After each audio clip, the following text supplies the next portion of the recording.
Our subject this morning, spiritual blindness. Spiritual blindness stems from the fact that we do not realize the one underlying reality, the truth, that there is one light, which is the presence of God within us. Unless we realize that, there can be nothing but spiritual blindness, because we are seeing, as it were, through colored glass, and everything is tinted by that colored glass. And that's why there is so much spiritual blindness in the world, because people do not grasp the underlying unity of religion, the universality of the presence of God in each one of us, irrespective of race or creed or color. We find within everyone the same one light of God. Now, if people would attain that before they begin to expand and exploit those little things they see within them, then there would be no spiritual blindness. But the sad part is that through a little imagination or a mental image, then they begin to talk about such things which are impossible to talk about except that you attain oneness with God. And so it is very important that we first establish within us that underlying reality, the presence of God as His infinite light and His love. That is why it is so important that we understand the relationship of the Guru to us. The Guru knows the way. He knows the underlying reality of the presence of God as the infinite light. He knows that. He can lead us in the right way so that there will not be any spiritual blindness. This is very important, that we realize the position of the channel which God has sent to us, that we will not be deluded, and that if we are deluded, that delusion will be lifted, the spiritual blindness will be lifted, and we will see clearly the underlying reality of God's presence. So remember, we must have the right hypothesis, and that is the realization of the underlying presence of God, His eternal light. Then there will be no spiritual blindness. There will be nothing but clarity in His great presence. When I first met the Master in Boston, my first contact, I came to him with questions which I could not answer. I spoke to him about the fact that there were certain truths in the Bible which no one was able to point out to me or show me the reality. I said to him what we read in Matthew, the 6th chapter, the 22nd verse. The light of the body is the eye. If therefore thine eye be single, thy whole body shall be full of light. And so I said to him, Sir, I read this. No one seems to show me that. I cannot find anyone who can point that single eye out to me. Then I also said, when I was a little boy, a voice spoke to me out of the ether. No one has been able to tell me what it was, how it came. And also, even before I met the Master, I tried to meditate in the best way I knew. I saw lights on either side of me. I said, no one can tell me what those lights are, what it is. And so he answered me by quoting the 6th chapter of Luke, the 39th verse. Can the blind lead the blind? Shall they not both fall into the ditch? And so, how true that is. Unless we follow one who knows the way, we reach that point of spiritual blindness. But the Master, who is the channel of God, he knows the way because he lives in it. And he can show us the way to follow so that we will know these underlying truths. If thy eye be single, if thine eye be single, thy body will be filled with light. That simply means if we contact the great light of God beyond this earthly consciousness, then we have his omniscience with us. Then our eye will be single.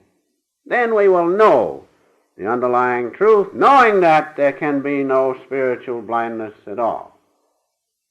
Thy whole body shall be filled with light. The single eye is the eye of divine consciousness. It is not just the medulla center, or some call it the pineal gland. No. It is the divine consciousness of God which sees all things above, beneath, in front, behind, because God's omniscience is there. And in that omniscience is his great love. And so spiritual blindness will be avoided if we follow the channel God has sent, which takes us back home to him. Then we will not be deluded by little manifestations of mental images and light and imaginations of traveling in foreign countries and such things. It is not as easy as that. But when you perceive and become one with through the grace of God, his infinite light, then whatever he has is yours. So if you want to avoid spiritual blindness, know the underlying reality, the great light of God from which all things have come, including you, me, and the beloved Master. Now, if we do not follow the right channel, if we do not start off with the correct hypothesis and follow these other ways which lead to other than true spiritual realization, what happens?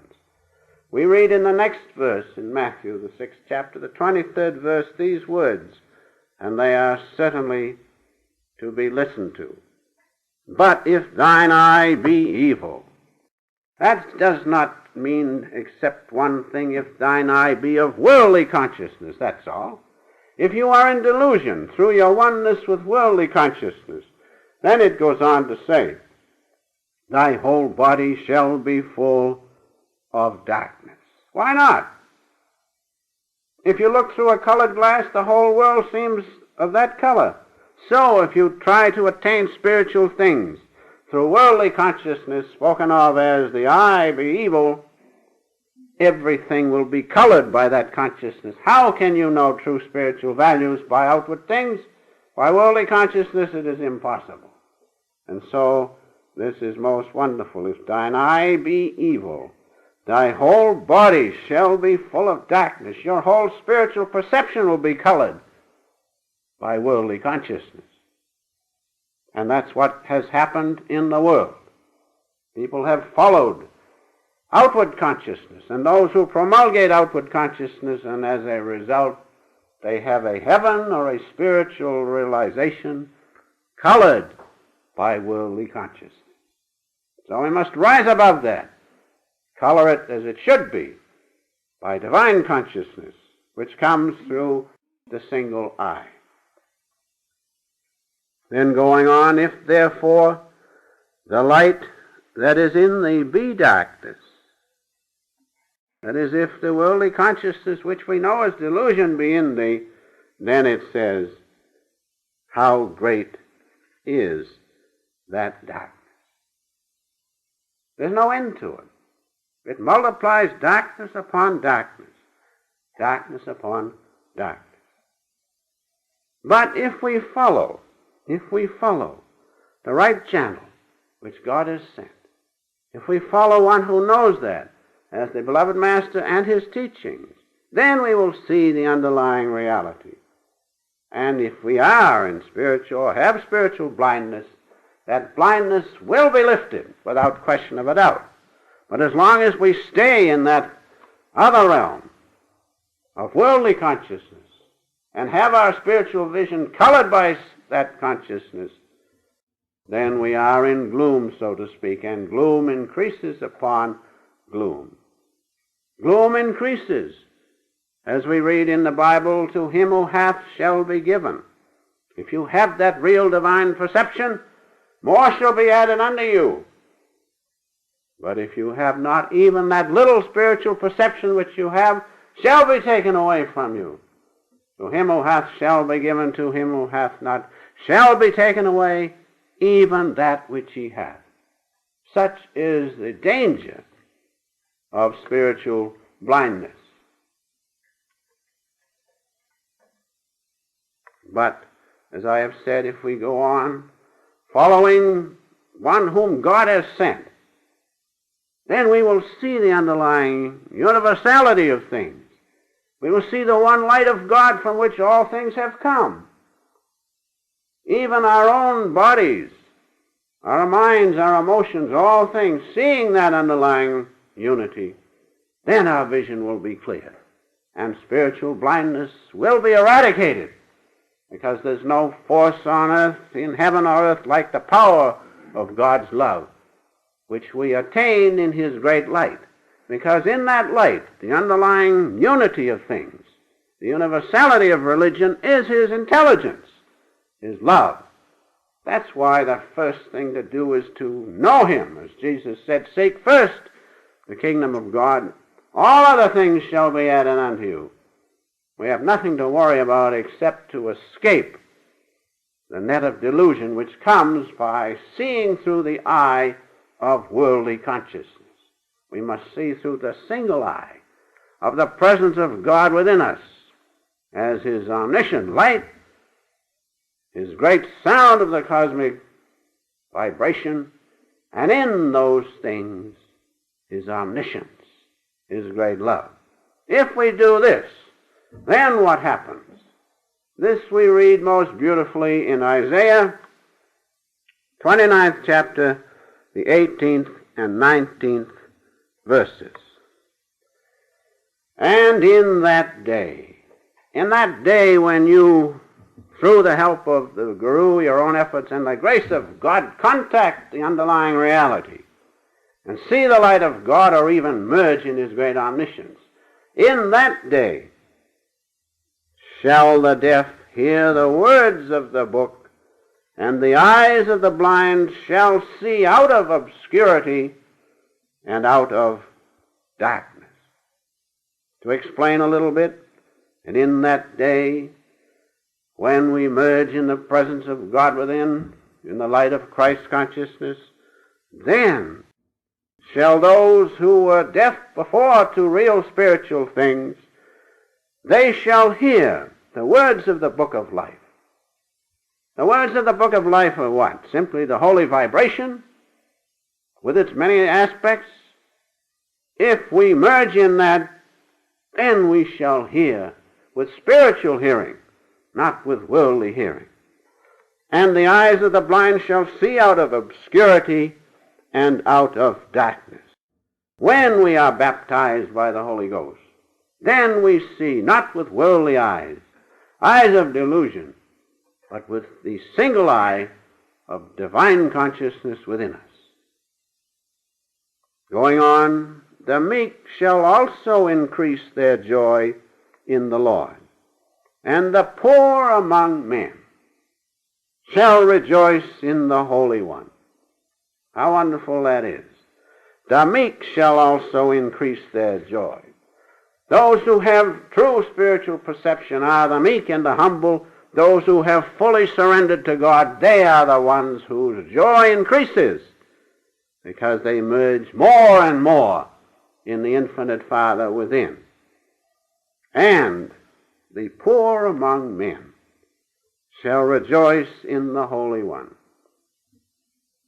The poor among men, the standards of men, the worldly standards, are such and such.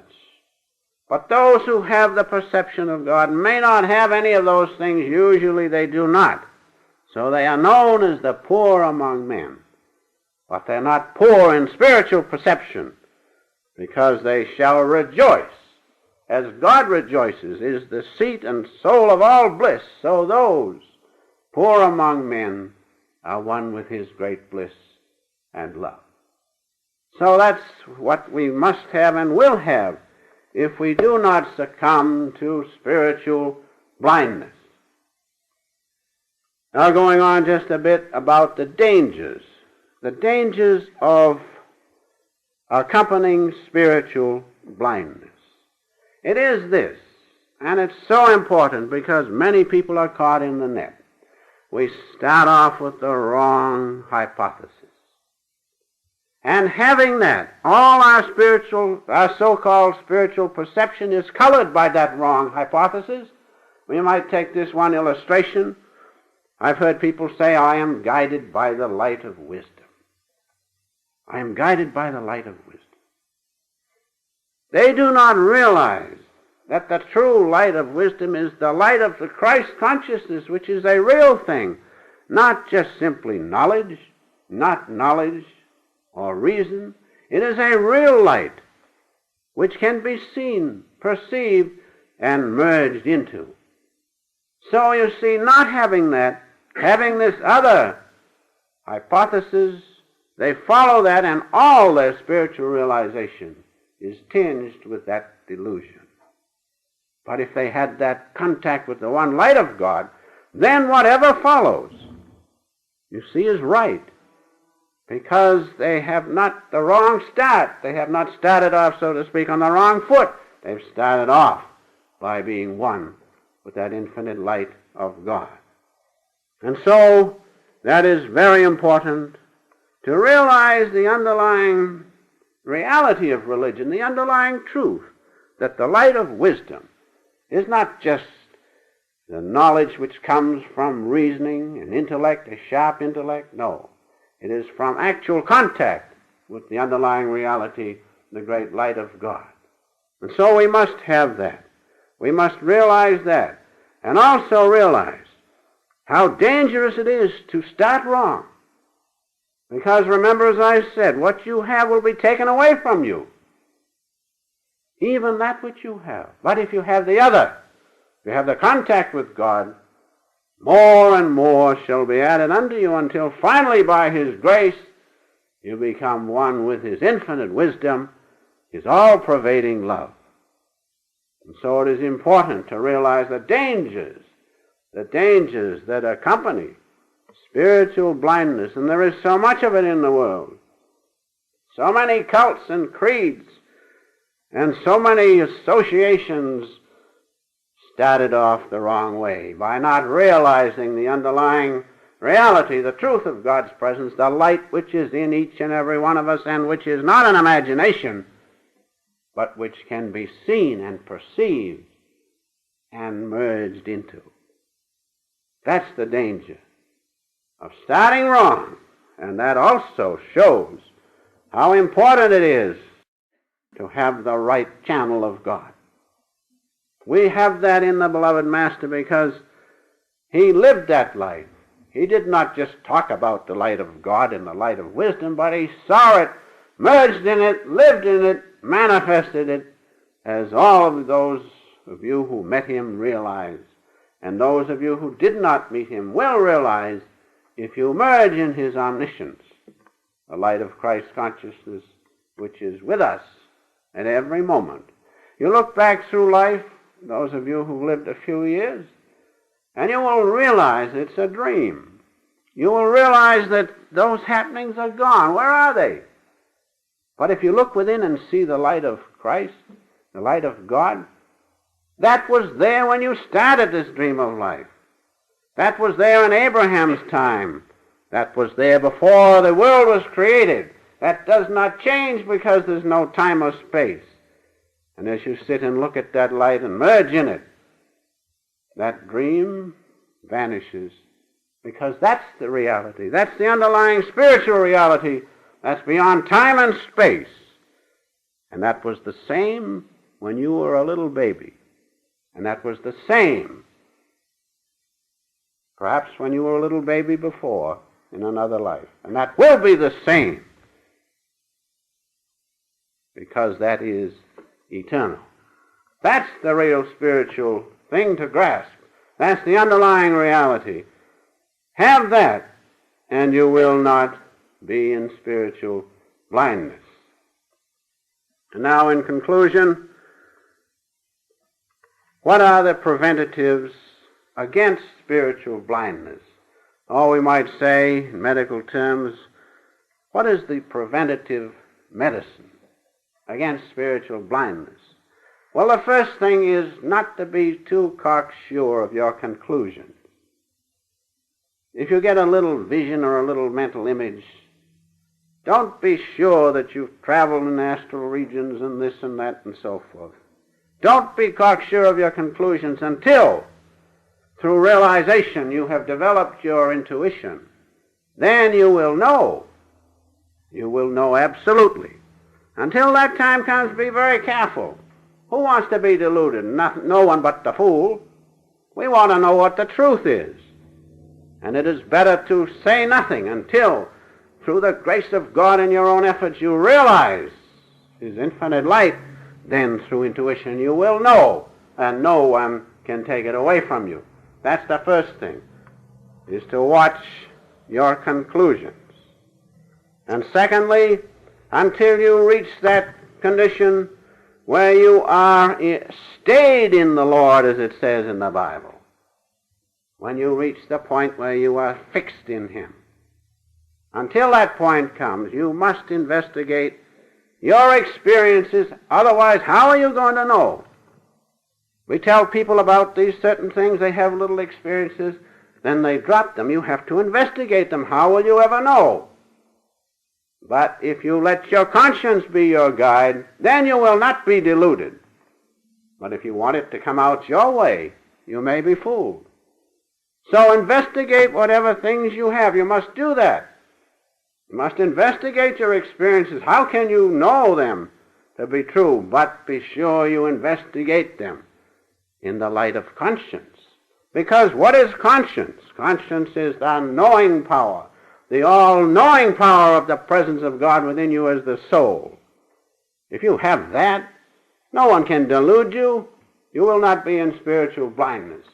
So investigate your experiences, but in the light of conscience. Also, another danger is do not be too gullible. Do not be too gullible. But, as I have said, let your conscience be your guide. And remember, in conscience is the intuition of the soul. But most people say, yes, I will follow my conscience, but let it come my way. Let it come out the way I want it. That'll be fine. That's not following conscience. That's being deluded. But if you are true to the presence of God within you as conscience until realization comes, you will not be in spiritual blindness or delusion. Be true to yourself. Be true to yourself. Know what the truth is, not what you want it to be. That's the greatest thing.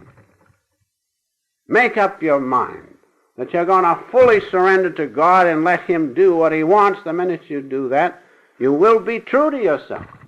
But as long as there is any mental reservation there, saying, Lord, I'm true to you, but let it be as I want it to be, it never will be right. We have to be true to ourselves. We must know the truth. If you have that deep conviction in your heart, even though you are started wrong, you will be changed to follow the right path. And so finally, I'd like to read from the Gita in the second discourse, in the 16th line. The unreal hath no being. The real never ceaseth to be. The truth about both hath been perceived by the seers. The truth of the essence of things, the underlying reality of spiritual things. We must know that. That essence we must know. Know it to be indestructible, by whom all this is pervaded, nor can any work the destruction of that imperishable one. There is one underlying reality. No matter how many ramifications there are, outward forms of creeds and castes and such things, there is still and always will be and always has been that one light of God. Know that. You have the way. The Master's given the techniques. Follow them. Follow them. Don't be sidetracked by delusion, but regularly follow regularity day after day, and you will find that one eternal light of God with that spiritual blindness will vanish. Each one of us has it. Everyone, irrespective of color, race, creed, caste, there that light is. That's the underlying reality. Grasp that. Spiritual blindness cannot stay. It will be a thing as a dream, just like your own life as you look back is a dream. Bring in the light, the great light of God.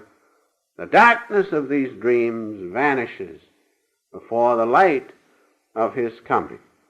And in closing, I'd like to read a word or two from one of the Master's letters, which, if you will remember and take with you, will help you to realize the underlying truth of all spiritual realization, that you are a child of God, and if you have Him, now, right at this minute, you are free forever from all delusion. This letter was written by the Master in 1931 from Milwaukee. He says, I am more than ever with God.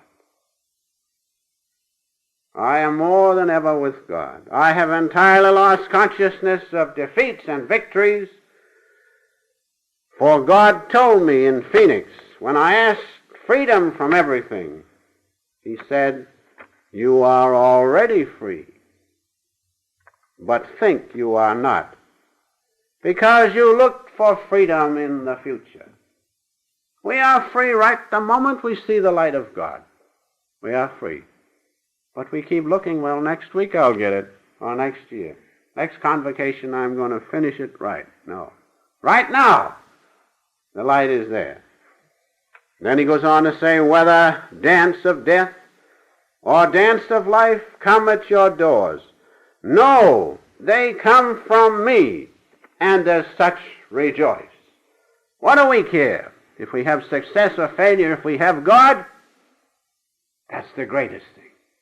The minute you see His omniscient light, or feel in your heart His presence beyond question of a doubt, then you shall rejoice. Who cares whether you're a success or failure or what?